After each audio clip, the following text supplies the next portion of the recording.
Hello and welcome to This Week in Adult Development, and we're going to be taking on the challenging task of two chapters, chapters 12 and 13, looking at late adulthood, and then ultimately kind of looking at the kind of changes that we have to encounter as we're aging. So in lieu of a slideshow, I'm going to stick with the course book for this time, and let's take a look at the course book, or the documents that I've been posting to the class. Here we have chapter 12 on late adulthood, and I introduced the whole concept that we have of late adulthood as a decline, a period of decline, and emphasizing here the importance of recognizing that people, there's no doubt we are declining in certain ways, but individuals do engage in a lot of very active lives into their late life. Here I have an example of hula hooping,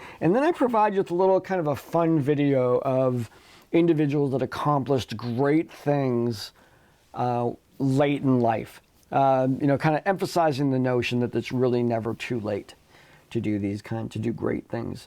We're going to be looking at the biological reasons why we age, and we'll be discussing in the area that I have on aging well. We'll look at how some of these areas, some of these strategies being put together by researchers can help us combat the cognitive ways in which we age so that we can have the most active and lucid cognitive world as we head into old age.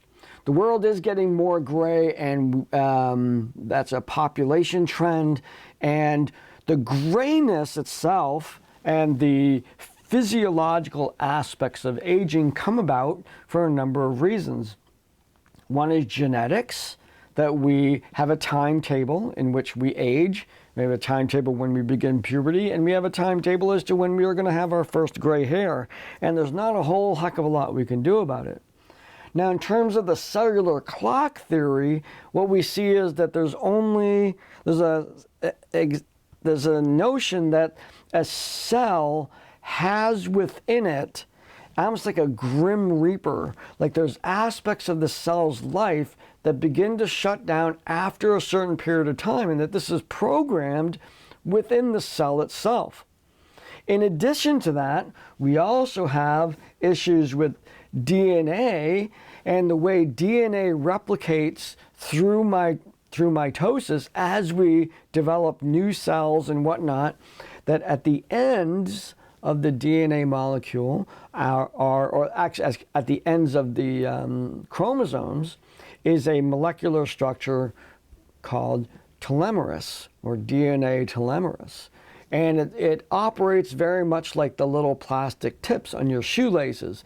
And each time we replicate the DNA in the process of mitosis, we shorten the length of that molecule. So it only divides a certain number of times before, just like that little plastic thing on the end of your shoelaces can get really small and it's still functioning, but as soon as it's gone, the shoelaces start to fray. And that is part of why we're aging. And the next one is the presence of free radicals in our environment. And these are negatively charged, positively charged electrons that they escape because of the way in which when we burn oxygen. Basically, there's an electron that comes out, and those free radicals cause damage in our body. They cause a lot of the let's say brown spots and graying of hair, and the loosening elasticity of our skin that leads to wrinkles and whatnot. The fifth one that I list here is immune and hormonal stress. Over the course of time, we experience more stress, and that creates a challenge to our immune system. And finally, the neuroendocrine theory of aging, which is also stress-related, and that is the continued presence of cortisol. Individuals that lead stressful lives Doesn't take much. Look at a president at the beginning of their term and look at a picture at the end of their term, and you see very clearly the neuroendocrine theory of stress, the cortisol being continually in their body and how it ages them. In just 4 years, they basically transformed. And so it actually would be an interesting concept to look at really quickly here. If I can get my mouse back.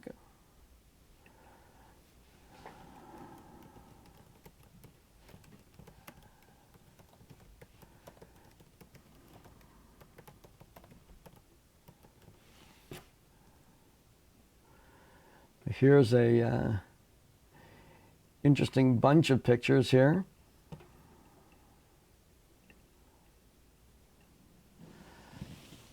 Look at that. Look at that picture right there. We have Obama when he entered office 4 years later. Transformation because of the stress. Here we have President Bush, before and after. Bush Sr., before and after. There's Jimmy Carter, before and after. Bill Clinton, before and after. Just pretty amazing the transformation that occurs because of cortisone in our bodies, and you see that aging quality that's happening. So let's get back here to our course book. A little bit here on bodily changes in aging. We have tissues lose the amount of water that's in them. Skin loses their elasticity, becomes thinner. Sarcopenia is the natural loss of muscle tissue due to aging. And all the senses reduce in their acuity. They reduce partially because of the loss of cellular tissue, but also there's a decrease in the amount of neurotransmitters that we actually produce. Now, the next thing that I go into in the course book is life expectancy, and just simply understanding what that means and how important that is. When we talk about life expectancy, let's say for a given year, the year I was born, let's say, 1965, the life expectancy for men is 78, I believe, and for women, 81 or something like that. And what that means is that everybody that was born in that year, if you wait 78 years, half of them will be dead. That's what that actually means. It doesn't mean that everybody's going to die at 78 or even the majority die at 78. It's that half will live that long and half are still living. Now then it decreases quickly after that because people don't age a whole lot more than 90 years old into their hundreds even. Not a whole lot of people make it that far. But that's what life expectancy means. So we can have life expectancy, let's say, for people born this year, life expectancy for individuals born in 2021, let's say men, it's 80. That means 80 years from now, the people who are born right now, half of them will have died 80 years from now. The other half will die after that 80 years. So that's really what life expectancy is about. Our personal life expectancy is largely reliant on the choices that we make. And that's really kind of the focus of the aging well information that I'm giving you in this course, is that the decisions that we make earlier in life about lifestyle, work, family, friends, and community has a tremendous impact in terms of the quality of life that we're going to have when we get older. Now, in that, the focus in psychology, of course, not only the body aging, but the mind aging, what is happening in terms of our cognition, in terms of our thinking process. And one of the areas that we look at, or let's look at two areas. We'll look at memory, and then we'll look at intelligence, or cognitive skills, let's say. So in terms of memory, there is a decline. There is a decline in terms of our ability to remember things. In my regular developmental psych class, I have individuals interviewing others who are 65 years or older and getting their life story. And in one of the quizzes, I have them reflect upon what are they seeing in terms of memory processes. And the theory is that in old age, there are parts of our life, basically from middle to late childhood up into our 30s, where we have probably very clear memories if there's no trauma or anything like that. And then memories from that point up until late are less defined. They're still there. They're getting sort of spread out because it's sort of, as we've been learning here, it's sort of the plateauing. That midlife is sort of just doing the business. There's not as many things changing, not as many transitions. We have a tendency to remember transitions, and during the period of our time where we represent a huge number of transitions is basically from late childhood up to our 30s. That's when we're moving out of the house, we're in relationships, the kids come along. There's lots of things that are happening during that period of time till we kind of get, and I hate to use this term, but thinking that we get on cruise control when we're on midlife. I've tried to avoid that myself, but we're kind of, making things happen, and we might not have as many distinct, huge changes that come along that cause us to remember those things. In terms of what we remember, there are different types of our memory. There's a semantic memory, that is the names of objects and whatnot, and that's very solid, even in the presence of memory disorders like Alzheimer's and dementia. Our semantic memory remains pretty much intact. Even a person who's well advanced in those areas will still recognize the chair as a chair. Now, in terms of our short-term memory, that might be the most affected by one of those diseases, but our short-term memory, really that ability to remember what we just did, where we put our keys, don't even talk to me about that. Today, in fact, just to tell you, Apple is going to be announcing they have these little tags that they're available from other manufacturers, but I like to buy Apple products. They have these little tags, and I'm going to put one on my keys, so I'll be able to find them when I lose them. That ability to keep in mind where I put something is definitively on the decline in my life. I'm experiencing that very much. Autobiographical memory. Now we're looking at in terms of short-term memory, looking at the here and now, what did I have to eat yesterday, where did I put my keys, those kinds of things, and we can see fluctuations in there. Problems there, most of the time, truthfully, there is some decline, but not to the point of interrupting functioning. If the person is having short-term memory problems as they age, there's probably a disease process going on, and that probably should be looked at. We shouldn't just excuse that as normal development in the elderly.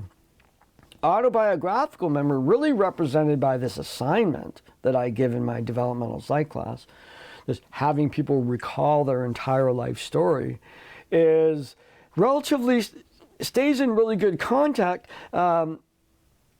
because there's that area that's full of transitions, and there's this sort of really interesting thing that happens that if we have cues, we take out a picture, and then boom, this very rich memory comes out. Wasn't even anywhere near the surface, but then here's this external representation of it, and we go, ooh, I remember that. And they can name everybody in the photo. They know what happened that day. Oh, and we had the best cheeseburgers I've ever had. That kind of rich memory. And it tells us that that information is being stored, and it's being stored reliably. So autobiographical memory tends to be very rich. If it's not, then there may be a problem going on. So in terms of memory should be pretty good for the rest of our lives. If there is a dramatic change, then there's probably some sort of medical issue going on, should be addressed. Maybe a medication issue even that could happen. Now the other part of that is, of course, cognition and intelligence. And so we can look at this as the two kinds of intelligences that we encounter when we have discussions about aging. One is crystallized intelligence, and the other is fluid intelligence. Now, crystallized intelligence is knowledge and wisdom that we've accumulated over time, and that does not necessarily degrade as we age. Fluid intelligence is the ability to adapt and learn new things. Now, I want to contrast those a little bit. Adapting doesn't necessarily mean new. It might just be experience over the world of in a situation, let's say at work, experience over years that an elderly person would have would give them lots of ability to adapt. So that remains constant or even increases above, let's say, young adults and middle-aged adults. The elderly people are better at adapting to situations than their younger contemporaries. Now, in terms of learning new things, this is both a, if we don't use it, we'll lose it. So if we are not engaged in the process of learning new things along the way, we become less good at it. So it's not necessarily a natural decline for us to reduce our ability to learn new things. It's a habitual decline. If we sit back and we, I'm the old dog, I'm not going to learn any new tricks, then it's going to be increasingly difficult for me to learn new tricks. If I engage in a lifestyle that necessitates me learning new tricks, then indeed I will remain good at learning new tricks as I age. So these are the kinds of things that we see in terms of cognitive changes. Other aspects of aging, emotion and mental health. So certainly see an increase in the number of people who are depressed. We see a kind of a double whammy going along if there's been any other mental health problems. The reality is individuals with severe, prolonged, persistent, pervasive mental illness, when they're young adults, become old adults with severe, prolonged, persistent, pervasive mental illness. And it can combine with the depression that comes along with it and any other diseases such as dementia and Alzheimer's. So that population, that elderly mental health population is currently relatively underserved. Individuals, for all the reasons we don't reveal that we have a mental illness when we're young, we don't tend to reveal when we have mental illness when we're old, don't tend to reveal or want to admit that we have memory problems. Those are scary things. They're also full of stigma. They're full of, well, I'm not going to go to grandpa because grandpa's saying all kinds of weird things, or he can never remember my name. These are very, very challenging things for individuals as they're aging to contemplate. So a lot of this is a hidden population in need of services, certainly, for to help them overcome and ameliorate some of those issues that are going on.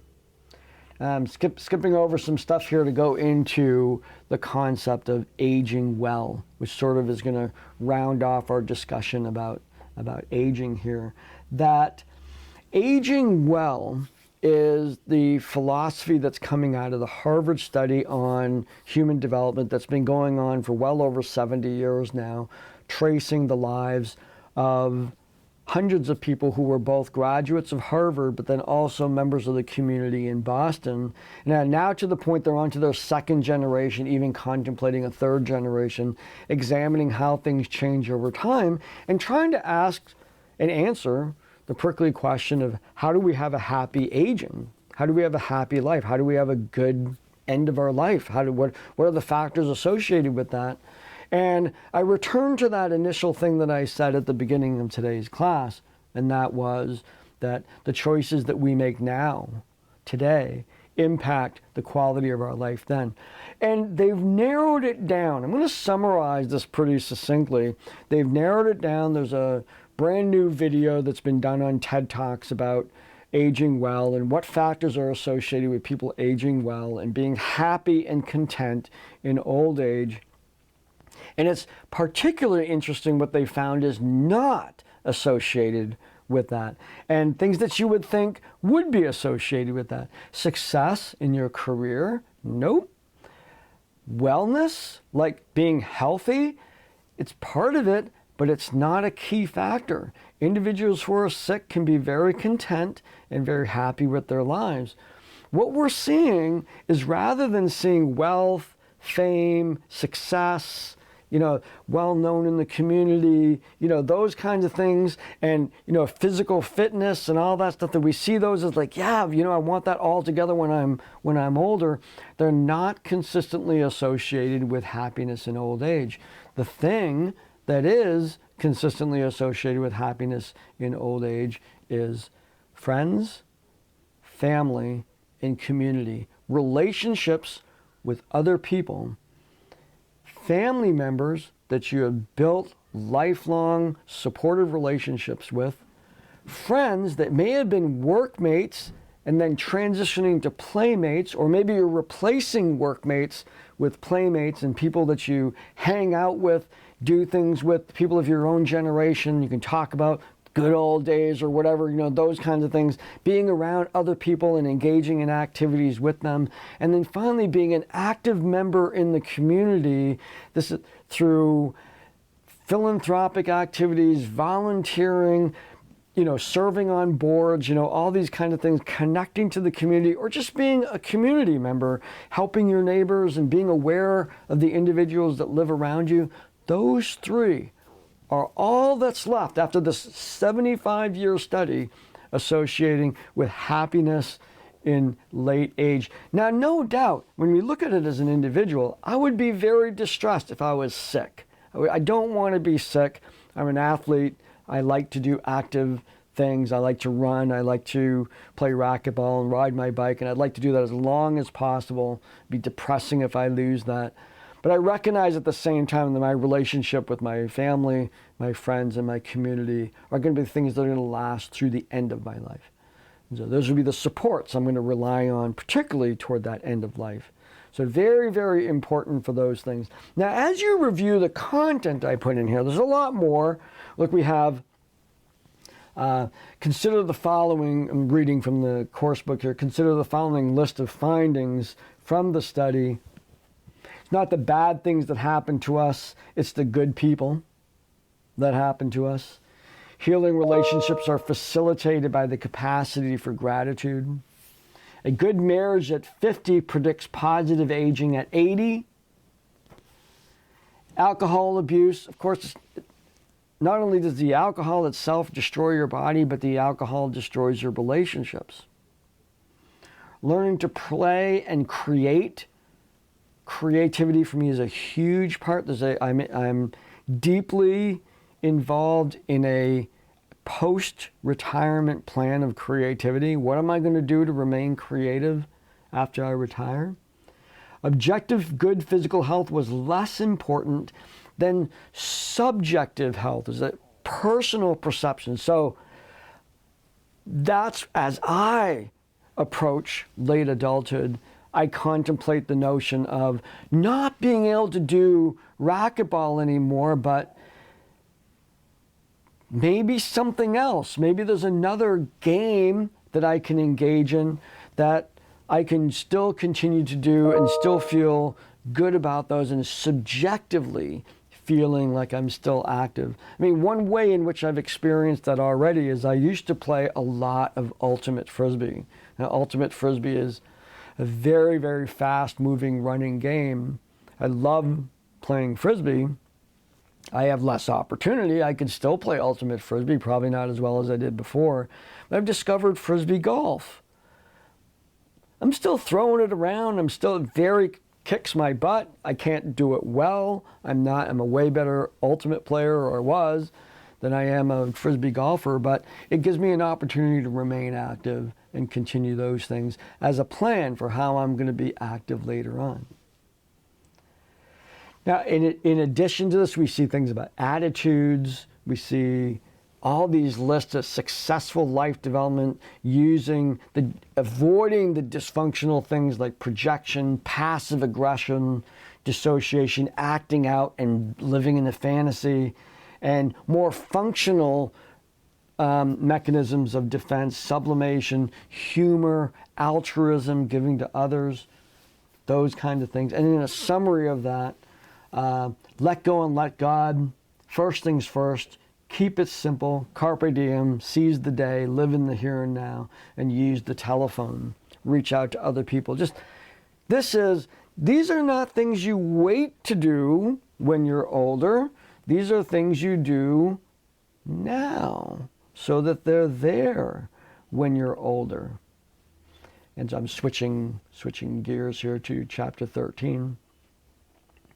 So that kind of the lesson of chapter 12 is, what can I do now to build the community framework so that I'll have these things when I'm older, the activities that I engage in, and principally, what relationships do I need to nurture?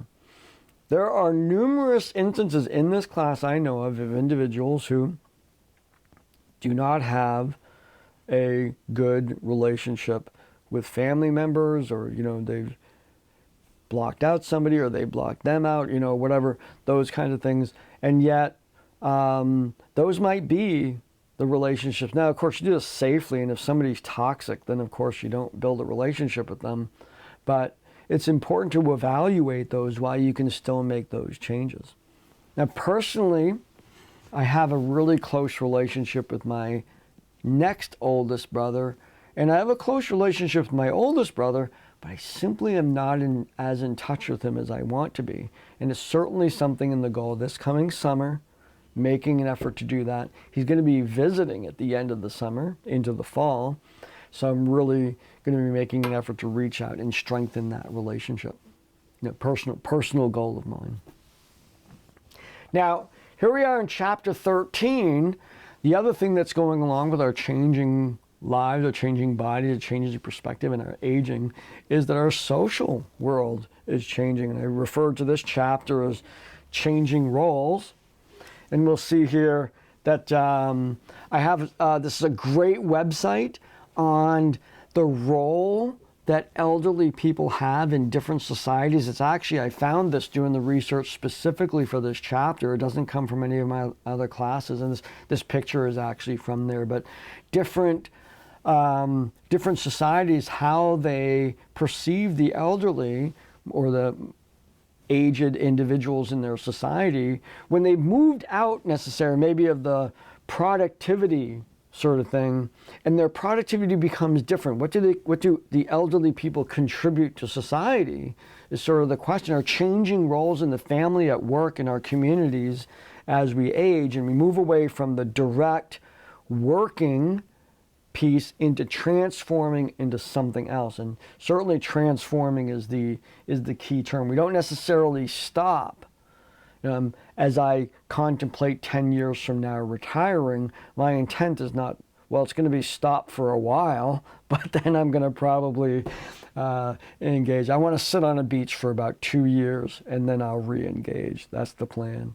So the first thing I go into is we're revisiting Erikson's theory, psychosocial, or that grand theory of human development, and we have reached the integrity versus despair stage, the last of his stages.